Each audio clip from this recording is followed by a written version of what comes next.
అందరిది గోంగూర పచ్చడి మనదేలే ఆవకాయ మన అందరిది గోంగూర పచ్చడి మనదేలే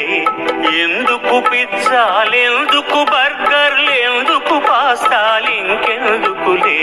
ఎందుకు పిజ్జాలెందుకు బర్గర్లెందుకు పాస్తాలు ఇంకెందుకులే ఆవకాయ మన అందరిది గోంగూర పచ్చడి మనదేలే ఆవకాయ మన అందరిది గోంగూర పచ్చడి మనదేలే